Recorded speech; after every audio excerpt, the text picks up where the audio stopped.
Guys, for today's video, magbibigay tayo ng reaction dun sa prediction ni Idol Casimero, no, kay Neri na bara-bara daw si Idol Neri, no, kumbaga kay Naoya Inoue.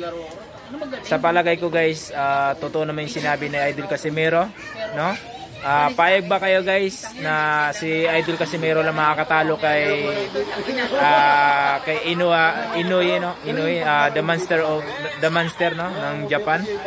Sa palagay ko naman guys, no, si Idol Casimero talaga makakatalo kay the monster, no, Inoue, kay Naoya Inoue, dahil sa lahat ng laban ni Idol Casimero guys, hindi siya na as in na knockout or natumba or tinatulog or nabudigihan, no, na liver shot, no, like kay kay Alcaz, no, at Marlon Tapales, si Idol Sultan, no.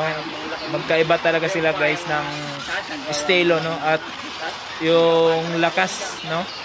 Sabihin na natin guys na nung tatlong fight ni Idol Casimero ay malaking pagkakaiba nila, no. Malaki yung pagkakaiba ng estilo niya, no.